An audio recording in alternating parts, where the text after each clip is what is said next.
Hello everyone, students. Today I have brought for you finding out the omitted part from the given passage asked in bank PO examinations.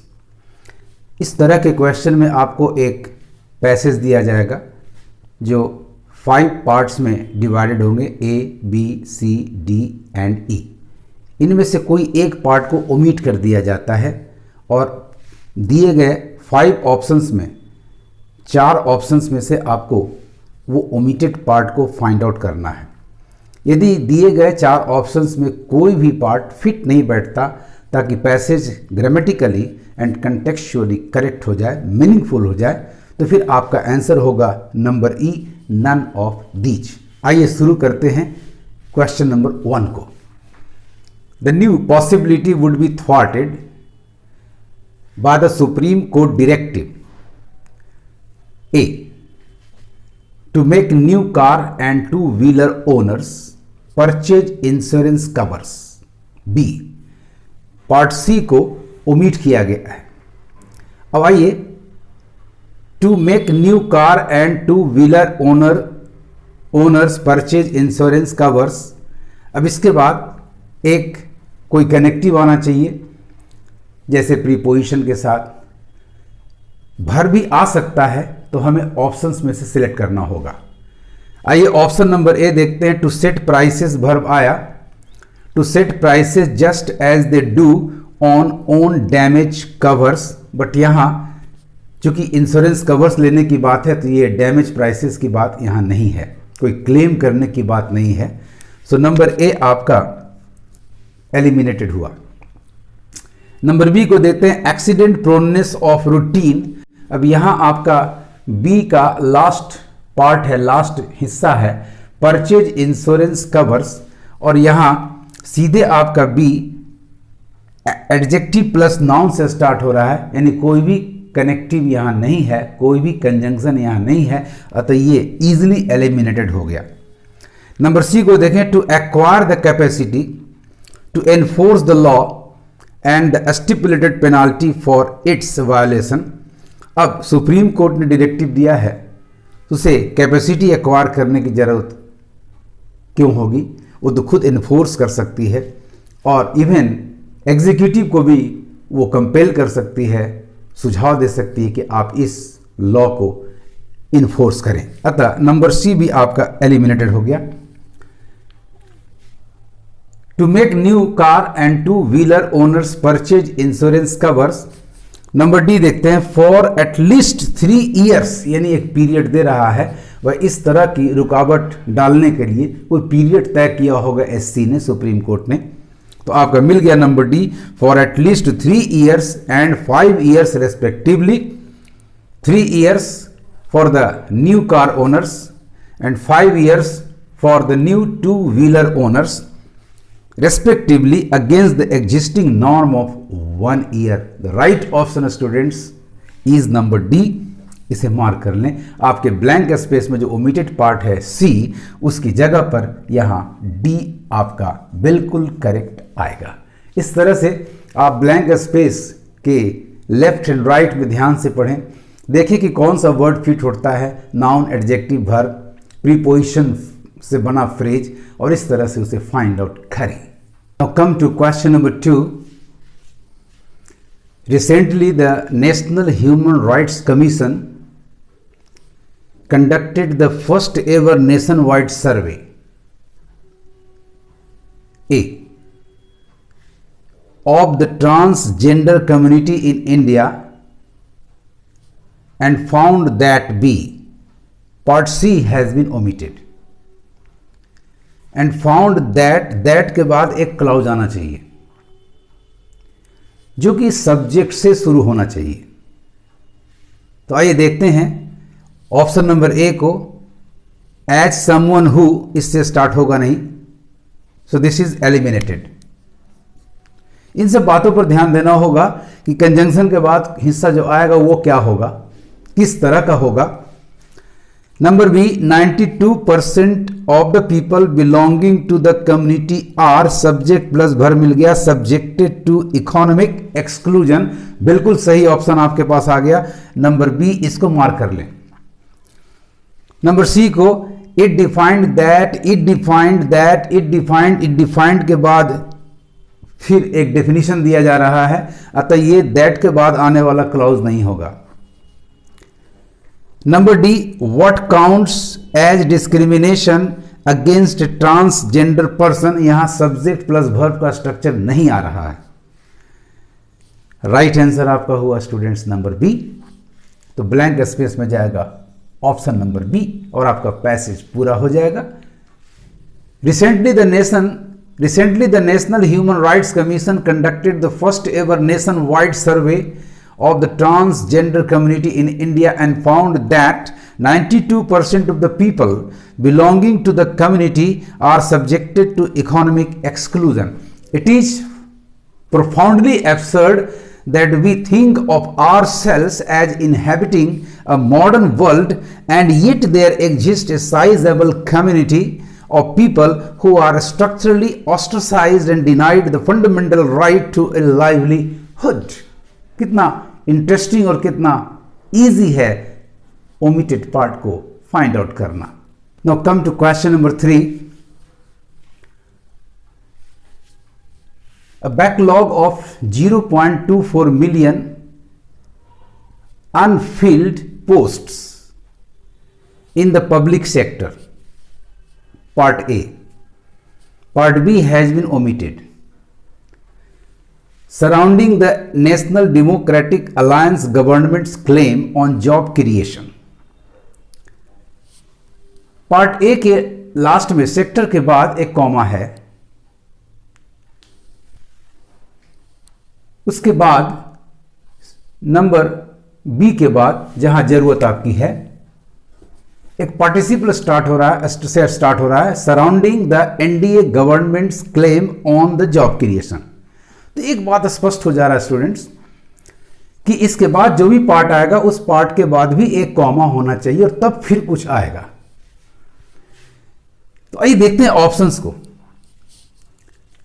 A backlog of 0.24 million unfilled posts in the public sector, number A, as reported by the media recently. Yes, इस तरह की सूचना, इस तरह की जानकारी report की गई मीडिया के द्वारा। फिर देखिए कॉमा है, has escalated the contention, which contention, that is surrounding किसे, तो the NDA governments claim on job creation. बहुत ही आसान तरीका है, आप थोड़ा सा ध्यान देंगे कभी आपको परेशानी नहीं होगी, कभी आपको किसी तरह की डिफिकल्टी नहीं होने जा रही है। कॉमा से एंड करने वाला, कॉमा के साथ होने वाला एक ऑप्शन आपके पास और आ रहा है और वो है नंबर सी, विथ प्रेज्यूमेबली। अब इसको भी देखते हैं। A backlog of 0.24 million unfilled post in the public sector with presumably. Now with prepositional phrase के पहले कॉमा जनरली नहीं आता, लेकिन देख लेते हैं। With presumably higher level of education and skill is perplexing, और परप्लेक्सिंग के बाद फिर सराउंडिंग नहीं आएगा, यानी आपका नंबर सी जो एक ऑप्शन और आ रहा था कॉमा के साथ ये एलिमिनेटेड हो गया। बी को देखें आप, तो a backlog of 0.24 million unfilled post in the public sector seems to be in denial that this contemporary trend of informalization surrounding, ये भी आपका ग्रामेटिकली एंड कंटेक्चुअली फिट नहीं आ रहा है, so this is eliminated. D finds that a backlog of 0.24 million unfilled posts in the public sector finds it difficult to match up to, यहां difficulty प्राप्त करने या पाने का सेंस भी नहीं है, सो दिस इज एलिमिनेटेड। तो राइट ऑप्शन आपका एक ही बचता है students and that is number A. Mark कर लें इसे। तो ब्लैंक स्पेस में जो पार्ट बी को ओमिट करता दिखाई दे रहा है वहां आपका ऑप्शन नंबर ए कंप्लीट करने के लिए आ जाएगा। देख लें आप, a backlog of 0.24 million unfilled posts in the public sector as reported by the media recently has escalated the contention which is surrounding the NDA government's claim on job creation, with the public sector being the major contributor in formal sector employment in the country. Historically, the nature of the jobs that historically this backlog of vacancies speaks volumes about the nature of the jobs that the government claims to have created. Now come to question number 4, in which the first part has been omitted. Second part आपका B जो है as their currencies resume, their आ रहा है। अब देखिए किसके लिए आ रहा है। Option number A, investors who earlier put their money in emerging markets as their currencies resume their prolonged slide. तो इन्वेस्टर्स के लिए ये देयर नहीं आ रहा है, सो दिस इज एलिमिनेटेड।